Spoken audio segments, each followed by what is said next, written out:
اس پر کہ جس نے فضل کے موتی بکھیرے ہیں، سلام اس پر پروں کو جس نے فرمایا کہ میرے ہیں۔ اللهم صل على محمد وعلى آل محمد كما صليت على إبراهيم وعلى آل إبراهيم إنك حميد مجيد اللهم بارك على محمد وعلى آل محمد كما باركت على إبراهيم وعلى آل إبراهيم إنك حميد مجيد۔ اعوذ باللہ من الشیطان الرجیم، بسم اللہ الرحمن الرحیم۔ آج کی کلاس کا آغاز مکی زندگی کے 3 سالوں سے ہوگا۔ سب سے پہلے نظر ڈالتے ہیں گزشتہ سوالات کے جوابات پر۔ یہاں یہ وضاحت کر دوں کہ ہم جو سوالات بھیجتے ہیں وہ ان افراد کو بھیجتے ہیں جو کہ ہمارے رجسٹرڈ ممبر ہیں، جنہوں نے رجسٹریشن فارم فل کیا ہے۔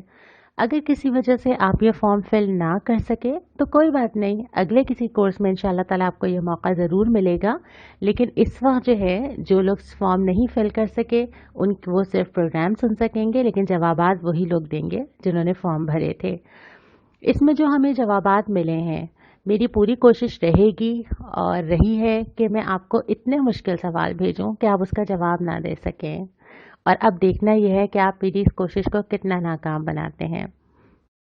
اب میں آپ کے سامنے چارٹ رکھ دیتی ہوں کہ 10 سوالوں میں سے کس سوال کا جواب کتنے فیصد لوگوں نے ٹھیک دیا، اور جو سب سے زیادہ غلط ہوا اس کو دہرا دیتی ہوں۔ وہ سوال یہ تھا کہ حلف الفضول کے موقع پہ کیا چیز طے کی گئی تھی اور آپ نے اس کو مکس کر دیا۔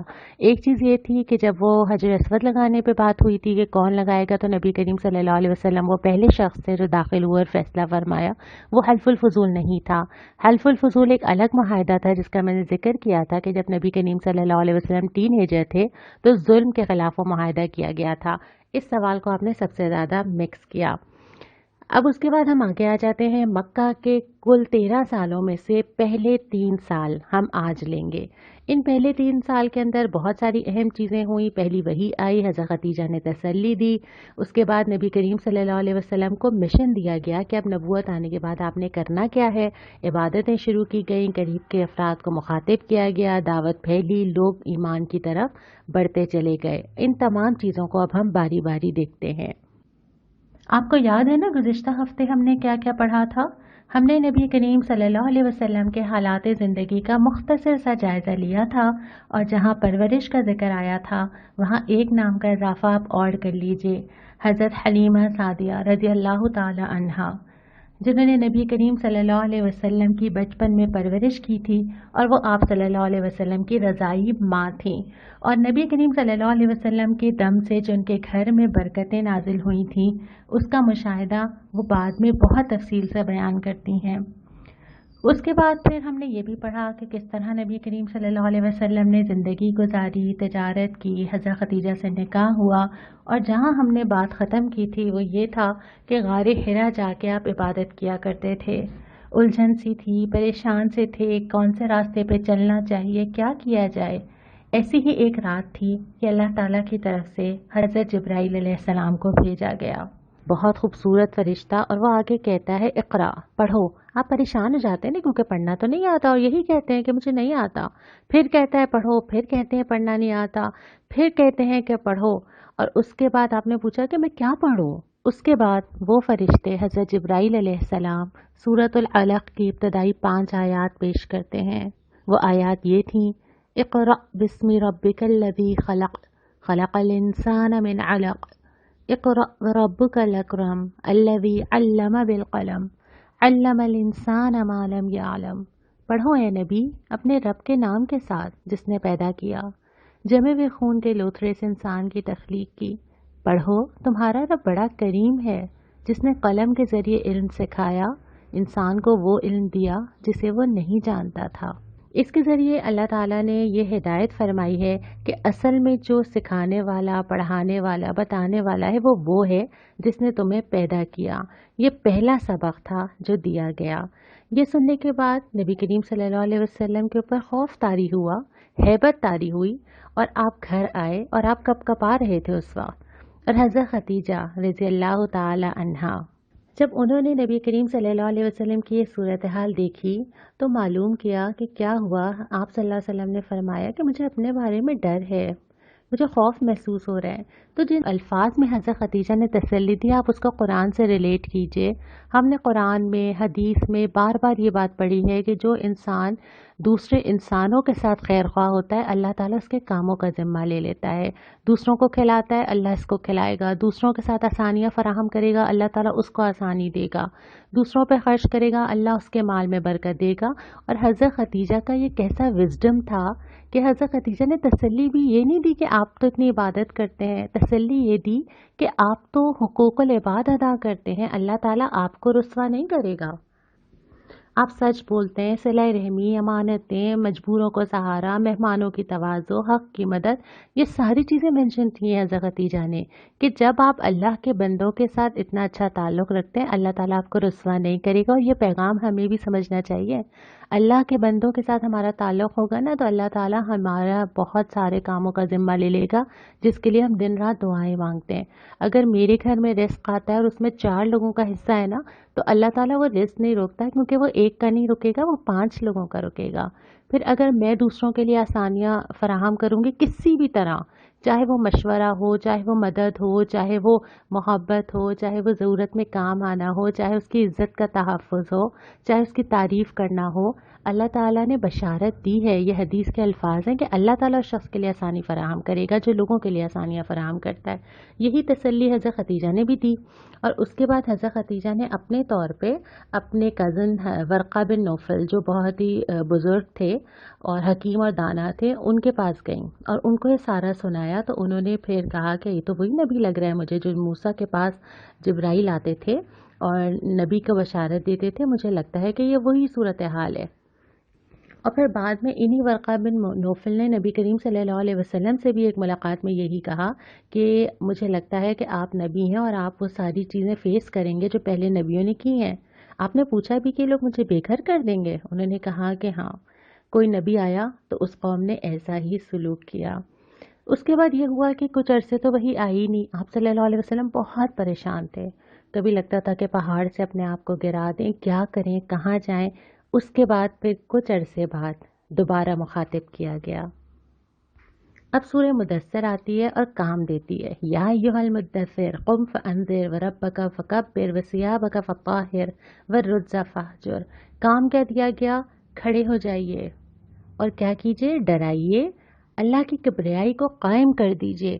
اس سے جو ساری چیزیں نکلتی ہیں، جس سے ہمارا نعرہ تکبیر نکلتا ہے، اللہ اکبر، صبح دوپہر شام، نماز میں اٹھتے ہوئے، بیٹھتے ہوئے، تکبیر میں، قربانی کرتے ہوئے، نماز عید کے لیے جاتے ہوئے، مسجدوں سے اعلان ہوتے ہوئے، اللہ سب سے بڑا ہے، یہ ہے وہ نعرہ جو زندگی میں، معاشرے میں قائم ہونا ہے۔ یہ کام دیا گیا کہ طے کر لیا گیا کہ سب کی بڑائی اب ختم، صرف اللہ کی بڑائی ہوگی۔ بڑائی کا مطلب یہ ہے کہ صرف اللہ کی مانی جائے گی، کوئی کتنا بھی بڑا ہو نہ ڈرا جائے گا۔ اور اب عملی میدان کا وقت آ گیا، اب غار حرا کا وقت نہیں ہے، اب جا کے اعلان کرنے کا وقت ہے اور اپنے آپ کو پاک رکھنا ہے، کپڑے بھی پاک رکھنے ہیں جسمانی طور پہ بھی، اور تمام گندگیوں سے، معاشرے کی گندگیاں، ذہنی، اخلاقی، معاشرتی، عقائد کی، گناہوں کی، تمام گندگیوں سے اپنے آپ کو بچانا ہے۔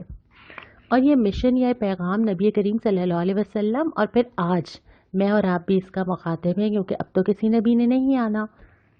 اس کے بعد جو مخاطب کیا، سب سے پہلے اپنے سب سے کلوز سرکل کو مخاطب کیا۔ یہ اتنا مشکل کام ہے، دنیا کو آپ جو چاہے پکچر دکھا دیں، جو قریب کے لوگ ہوتے ہیں نا، کون کون سے قریب کے لوگ تھے؟ بیوی تھیں، دوست، غلام، رشتہ دار، سب نے ایکولی کہا کہ آپ جو کہہ رہے ہیں وہ صحیح کہہ رہے ہوں گے، کیونکہ وہ ہر پہلو سے واقف تھے، زندگی کا سب کچھ پتہ تھا، کچھ چھپا ہوا نہیں تھا، اور دن رات ساتھ تھے، صبح دوپہر شام چلتے پھرتے دیکھ رہے تھے میرے اوپر سب سے زیادہ پوائنٹ کرنے والے وہی لوگ ہو سکتے ہیں جو میرے قریب ہیں، کیونکہ وہ جانتے ہیں نا، ان کے سامنے ان ایڈیٹڈ ورژن ہوتا ہے، ان کو پتہ ہوتا ہے کہ اصل میں کہانی کیا ہے۔ دوسرے لوگ تو مجھے مسکراتا ہوا خوشگوار موڈ میں دیکھتے ہیں، اور ان سب کا ایج گروپ بھی ڈفرینٹ ہے۔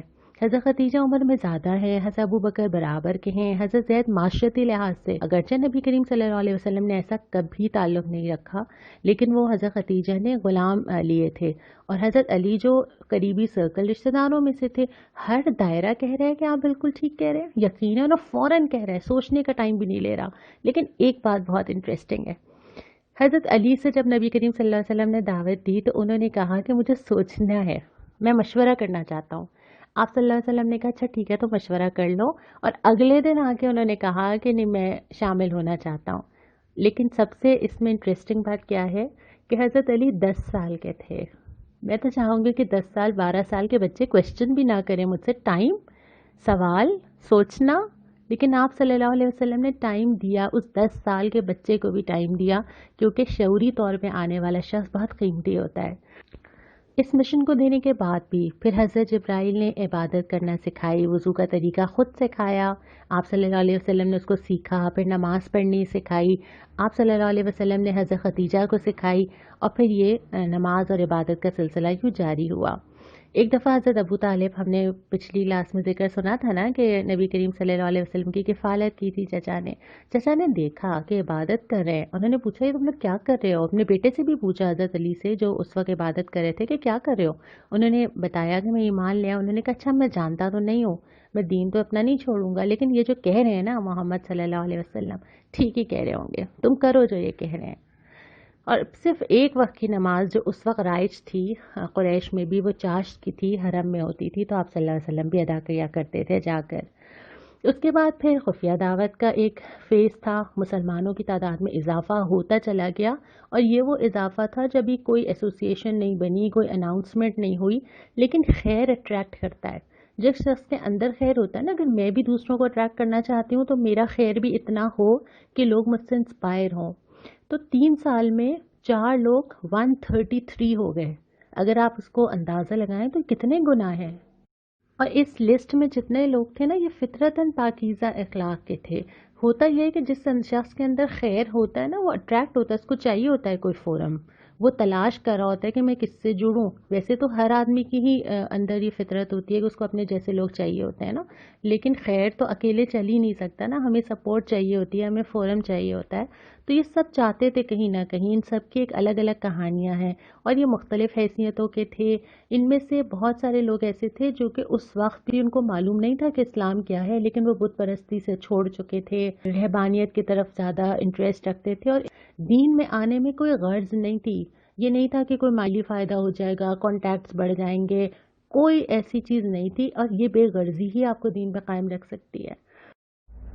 آپ کے سامنے جو سلائیڈ ہے اس میں چند نام ہیں جو کہ بالکل شروع میں ایمان لائے تھے اور بعد میں انہوں نے بڑے بڑے کارنامے انجام دیے۔ اس کے بعد جب یہ 3 سال مکمل ہوتے ہیں، ان 3 سالوں کے مکمل ہونے پر جو چیز اسلام نے گین کی وہ یہ تھی کہ چند سال افراد، چند تو نہیں کہوں گی، 4 سے 133 تک ہو گئے، دائرہ اسلام میں داخل ہو گئے۔ بہت بڑی تعداد تھی جو اضافہ ہوا، لیکن اس کے ساتھ ساتھ اب مخالفت بھی شروع ہو گئی نا، اب معاملہ اتنا سائلنٹ اور خاموش نہیں رہا۔ اس کے بہت سارے ریزنز تھے، لوگوں میں جہالت بھی تھی، خود غرضی بھی تھی، نسلی تعصب بھی تھا، باپ دادا کی پیروی تھی جس میں ہم ڈیٹیل میں کل یا آئندہ بات کریں گے، اور اب دعوت پھیلنا شروع ہو گئی تھی۔ اب اس کو زیادہ چھپانا ممکن نہیں رہا تھا، اور یہ خیر کی خوبی ہی یہ ہے کہ خوشبو کی طرح پھیلتا ہے، لوگ محسوس کرتے ہیں، لوگ فیل کرتے ہیں، اس کی گونج اٹھتی ہے۔ تو اس کے بعد پھر کیا ہوا، جب 3 سال مکمل ہوئے پھر ایک شفٹ آیا، اور اس کو ہم انشاءاللہ تعالیٰ اگلی کلاس میں ڈسکس کریں گے۔ آج کی حدیث مجھے تو بہت پیاری لگتی ہے، بہت تسلی دیتی ہے۔ ایک شخص نے پوچھا نبی کریم صلی اللہ علیہ وسلم سے کہ یا رسول اللہ ایمان کیا ہے؟ ڈر ہوتا ہے نا، پتہ نہیں ایمان کتنا ہے میرے اور آپ کے اندر۔ آپ نے فرمایا جب تمہاری نیکیوں سے تمہیں خوشی ہو اور جب تمہاری برائیاں تمہیں ناگوار ہو تو سمجھ جاؤ کہ تم مومن ہو۔ یہ کتنی بڑی خوشخبری ہے نا، کہ اس کا مطلب کہ اگر آپ کے اندر ایک کاؤنٹر چل رہا ہے، آپ اپنے آپ کو چیک کر رہے ہیں، آپ سوچ رہے ہیں، آپ پریشان ہیں، گناہ ہو جاتے ہیں ہم سب سے، لیکن یہ احساس نہیں مرنا چاہیے، یہ اندر زندہ رہنا چاہیے کہ مجھے فکر ہو، مجھے کہیں اچھے راستے پہ جانا ہے، مجھے یہ برائی چھوڑنی ہے، اور مجھے پورا یقین ہے کہ آپ سب کے اندر یہ چل رہا ہے، ہم سب یہ سوچتے ہیں، اس لیے اللہ تعالیٰ نے ایمان رکھا ہے، کم ہوگا ہم بڑھا لیں گے انشاءاللہ اس راستے پہ چل کے۔ اب آ جاتے ہیں سوالات کے اوپر، اور یہ بات بہت حیران کن ہے کہ میں نے کم از کم پہلی دفعہ یہ مشاہدہ کیا ہے کہ لوگ اتنے ذوق و شوق کے ساتھ سوالات مانگ رہے ہوں، اور اتنی کثرت کے ساتھ یہ میسیجز آئے ہیں ہمیں سوالات کا فارم بھیجیے، ہمیں لنک بھیجیے۔ تو آپ کی اس خواہش اور شوق کو سامنے رکھ کر ہم نے اپنے طریقے میں تھوڑی سی تبدیلی کی ہے۔ جو رجسٹرڈ افراد ہیں حسب معمول ان کو فارم ملے گا، وہ فارم فل کریں گے، چیک سکور لکھا ہوا آئے گا، اس کو کلک کریں گے اور اپنا سکور دیکھ لیں گے کہ انہوں نے فارم میں کتنی غلطیاں کی ہیں۔ البتہ جو لوگ کسی بھی وجہ سے رجسٹر نہیں ہوئے ان کے لیے اب ہم ایک سوال بھی اضافہ کر رہے ہیں۔ آپ کے سامنے سوال آئے گا، ای میل ایڈریس آئے گا، جیسے آپ رمضان میں بھیجتے رہے ہیں ویسے ہی آپ جواب دیں گے۔ ہر ایک کا جواب، ہر ایک کا فارم ہمیں موصول ہو رہا ہے۔ سوال یہ ہے کہ حضرت خدیجہ رضی اللہ تعالی عنہا موسٹ امپاورڈ وومن، پہلی نبی کریم صلی اللہ علیہ وسلم کی زوجہ، ان کی زندگی کے بارے میں ہم نے تھوڑا سا پڑھا، تھوڑا آپ اور پڑھ سکتے ہیں، کسی بھی سیرت کی کتاب سے پڑھ سکتے ہیں۔ آپ نے ان کی زندگی سے اپنے لیے کیا اصول لیا، کیا سیکھا، یہ آپ نے مجھے لکھ کر بھیجنا ہے۔ جن لوگوں کو فارم ملا ہے اس کے اندر یہ سوال آلریڈی شامل ہے، ان کو الگ سے میل کرنے کی ضرورت نہیں ہے، اور اس کی ڈیڈ لائن جمعرات کی شام ہے۔ اس کے بعد آ جائیے آج کی سنت کے اوپر۔ سنت میں میں نے وہ واقعہ لیا ہے کہ حضرت علی سے کسی نے پوچھا کہ آپ رسول اللہ صلی اللہ علیہ وسلم کو ڈسکرائب کیجئے نا، کچھ تو بتائیے ان کے بارے میں۔ بہت لمبی ہے، آئندہ بھی اس سے میں لوں گی کچھ نہ کچھ، لیکن اس کا ایک حصہ میں نے لیا ہے کہ انہوں نے بتایا کہ نبی کریم صلی اللہ علیہ وسلم نے اپنے آپ سے 3 چیزیں دور کر دی تھیں، اور یہ تو ٹوٹلی میرے ہاتھ میں نا اپنے اوپر کام کرنا۔ 3 چیزیں کیا تھیں؟ نمبر 1 بحث و مباحثہ۔ اب آپ اس بحث و مباحثے کو کچھ بھی سمجھ لیجیے، چاہے وہ ہم ویسے زبانی کریں یا ہم سوشل میڈیا پہ کریں یا ہم واٹس ایپ پہ کریں، کسی بھی طرح کریں۔ نمبر 2 ضرورت سے زیادہ بات کرنا، جتنا زبان کے نکلے ہوئے ہر لفظ کا حساب تو ہمیں دینا ہی ہے۔ تیسرا یہ کہ جو بات ہمارے مطلب کی نہ ہو اس میں پڑھنا۔ یہ 3 چیزیں ہمیں پریکٹس کرنی ہے کہ صرف انہی چیزوں میں انوالو ہونا ہے جن کا فائدہ ہو، جن سے مجھے واقعتاً کنسرن ہو، جن سے میں کچھ بہتری لا سکتی ہوں، کچھ بدل سکتی ہوں۔ کسی غیر متعلقہ چیز میں نہ بولنا، نہ پڑھنا، نہ وقت ضائع کرنا۔ یہ ہمارا انشاءاللہ تعالیٰ اس ہفتے کا ٹاسک ہے، ہم کوشش کریں گے۔ مجھے پورا یقین ہے کہ آپ نے پچھلے ہفتے بہت سلام کیے ہوں گے، اور میں بہت گمان رکھتی ہوں کہ اس سنت پہ عمل کر کے بہت سارا ثواب حاصل کیا ہوگا۔ اب انشاءاللہ اس ہفتے ہم اس ذریعے سے حاصل کریں گے۔ 3 سال مکہ کے ہم نے مکمل کیے، 4تھے سال سے اگلی کلاس میں آغاز ہوگا۔ السلام علیکم ورحمۃ اللہ۔ سلام اس پر کہ جس کے گھر میں چاندی تھی نہ سونا تھا، سلام اس پر